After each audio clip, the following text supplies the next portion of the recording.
कोटड़ीअ में सलाद तरफ़ां लोक अदब सुगड़ कॉन्फ्रेंस ॾाह ताईं ॾाह पजा तजल्ला माहौल महकी पियो। हुनुर पहाका पिरोलियूं सिंगार डहस डोर बैद सां गॾु अलगोज़े जे आलापन ऐं चंग वसीले लोक गीतनि जी गुंजार। सूफ़ी सालिक ऐं सखी सुगड़ शाइर बुडल फ़कीर जी सालियाने 20वीं वरसी तक़रीब जे मौक़े ते लोक अदब कॉन्फ्रेंस जो प्रोग्राम मुनक़िद कयो वियो। लोक अदब असांजी सुञाणप आहे, हुन जी तरवीज ऐं तरक़ी लाइ सलाद जा खोड़ींदी रहंदी। क़ौमूं अदब ऐं सक़ाफ़त ज़रिए सुञातियूं वेंदियूं आहिनि। सलाद जी जिदोजहद साराह जोगी आहे। हलंदड़ हालतुनि में माण्हुनि खे मायूसीअ मां कढण लाइ हिन क़िस्म जूं तक़रीबूं वक़्त जी ज़रूरत आहे। लोक अदब कॉन्फ्रेंस खे ॾाहनि ॾाथणियुनि जो ख़िताब। कोटड़ी मां असांजे नुमाइंदे जी रिपोर्ट मुताबिक़ सिंधी लोक अदब जी तरक़ी ऐं तरवीज लाइ आलमी सतह ते जाखोड़ींदड़ ॾाथणियुनि जी नुमाइंदा तंज़ीम सिंध सुगड़ लोक अदब तंज़ीम सलाद जी मेज़बानी हेठि कोटड़ीअ जे बबर स्टाफ भरिसां ख़ुर्शीद कॉलोनी में सिंध जे गुमनाम सूफ़ी सालिक ऐं सखी सुगड़ बुडल फ़कीर ॾेपर जी सालियानी 20वीं वरसी तक़रीब वॾी अक़ीदत ऐं एहतराम सां मल्हाई वई। उन मौक़े ते सलाद जे बानी ऐं लोक अदब मुहक़िक़ आजिज़ रहमतुल्लाह लाशारी जी सदारत हेठि शानदार लोक अदब सुगड़ कॉन्फ्रेंस खे तमाम ॾाहनि ॾाथणियुनि ख़िताब कयो। लोक अदब सुगड़ कॉन्फ्रेंस में सिंध जे मुख़्तलिफ़ ज़िलनि जा मशहूर ॾाथणी सुगड़ शरीक थी ॾाहप जा तजल्ला ॾेखारींदा रहिया, जंहिंसां माहौल महकी पियो। उन मौक़े ते सुगड़नि हुनुर पहाका पिरोलियूं सिंगार डहस डोर बैत पेश करण सां गॾु मौलूद ख़्वानी पिणु कई। जॾहिं त अलगोज़े ऐं चंग वसीले लोकगीतनि जी गुंजार ते माण्हू झूमंदा रहिया। कॉन्फ्रेंस में उत्तर लाड़ थरकाछी ऐं कोहिस्तान समेत दुराहनि इलाइक़नि खां ॾातणियुनि शिरकत कई।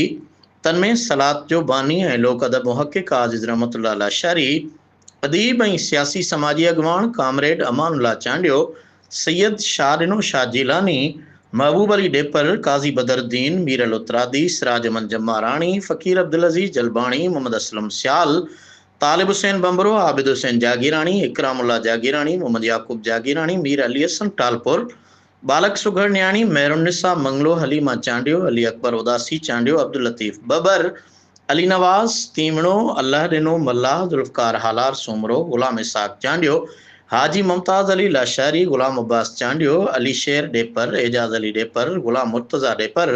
ग़ुलाम शबीर मल्लाह, मोहम्मद परिल मल्लाह, ग़ुलाम हुसैन सोलंगी, अल्लाह ॾिनो सोलंगी, कादन मल्लाह, फराज़ अली जागीराणी, ग़ुलाम हुसैन सोलंगी, अल्ताफ़ मंगलो, शाइर इनाम गोरड़, हसनैन सूमरो, मोहसन अली सूमरो, ग़ुलाम मुस्तफ़ा काबूरो, नईम अहमद चौहान, साजिद अली चौहान, ग़ुलाम मुर्तज़ा चौहान, यासिर अबड़ो, फ़कीर मंठार शेख, मुख्तियार अहमद लिगारी, अख्तर अली मक्सी, अली गुल रिंद, शहजाद अली हुसैनी, तारिक हुसैन ॾेपर, अब्दुल लतीफ़ चन्ना, बिलावल ख़ान, इम्तियाज़ अली, ज़ुबैर चांडियो, मीर मोहम्मद चांडियो, आतिफ़ अली अबड़ो, अली अकबर ख़ासखेली, अब्दुल माजिद, रोज़ी ख़ान पठान, शहबाज अली लांगा, अकरम अली सियाल, अब्दुर्रहीम सियाल, अदनान सियाल, बिस्मिल्लाह सियाल, मोहसिन अली सूमरो ऐं मुदस्सिर अली टालपुर समेत 100 खां वधीक ॾातड़ियुनि, सियासी समाजी अॻवाननि, मदह ख़्वाननि ऐं बालक सुगड़नि शिरकत कई। उन मौक़े ते मशहूर अलगोज़ो नवाज़ मंठार फ़कीर शेख ऐं चंग नवाज़ मीर अली हसन टालपुर अलगोज़े जे आलापन ऐं चंग जी चुरपुर में सिंधी लोकगीतनि जूं शानदार धुनूं वॼाए महफ़िल खे मोहे विधो। लोक अदब सुगड़ कॉन्फ्रेंस खे ख़िताब कंदे सलाद जे बानी चेयरमैन दीनी स्कॉलर ऐं नौजवान मुहक़िक़ आजिज़ रहमतुल्लाह लाशारी ख़िताब कंदे चयो त लोक अदब असांजी सुञाणप आहे। उन जी तरवीज ऐं तरक़ी लाइ सलाद गुज़िरियल केतिरनि ई सालनि खां जाखोड़ींदी रही आहे ऐं हमेशह जाखोड़ींदी रहंदी। हुन चयो त सिंध में ॾातड़ी सुगड़नि जो तमामु वॾो अंग पैदा थियो आहे, जिन में सूफ़ी सालिक ऐं सखी सुगड़ बुडल फ़कीर ॾेपर पिणु अणविसरंदड़ किरदार ऐं गुमनाम सुगड़ थी गुज़रियो आहे,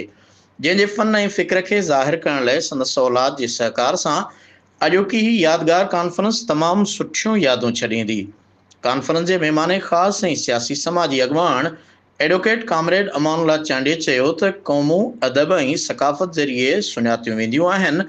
ऐं अॼु हिन क़िस्म जी शानदार कॉन्फ्रेंस कोठाइण ते सलाद जी जिदोजहद साराह जोगी आहे। मशहूर अदीब ऐं उस्ताद जुल्फ़कार हालार चयो त हलंदड़ हालतुनि में माण्हुनि खे मायूसीअ मां कढण लाइ हिन क़िस्म जूं तक़रीबूं वक़्त जी ज़रूरत आहिनि। कॉन्फ्रेंस जे आख़िर में मुख़्तलिफ़ ॾातड़ियुनि खे अलॻि अलॻि सिन्फ़ुनि जी साञाह ऐं अदबी ख़िदमतुनि एवज़ बुडल फ़कीर यादगार एवॉर्ड पिणु ॾिना विया। एवॉर्ड माणींदड़ ख़ुशनसीब ॾातड़ियुनि में सलाद जो बानी चेयरमैन नाजिद रहमतुल्लाह अलैह शहरी, मशहूर मदह ख्वां सरताज हफीज सोमरो,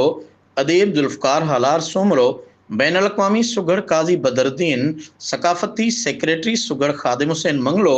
बालक सुगढ़ मेहरुनिसा मंगलो, अली अकबर उदासी चांडियो,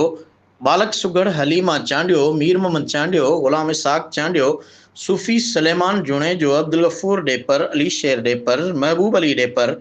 तालिब हुसैन बम्बरो, मोहम्मद याकूब जागीरानी, आबिद हुसैन जागीरानी, शायर सिराज अमन जमारानी, नात ख्वां अब्दुल अजीज जलबानी, सुगढ़ अली नवाज तीवणो, लतीफ़ बबर समेत चंग नवाज, मीर अली हसन टालपुर ऐं ॿिया शामिल हुआ।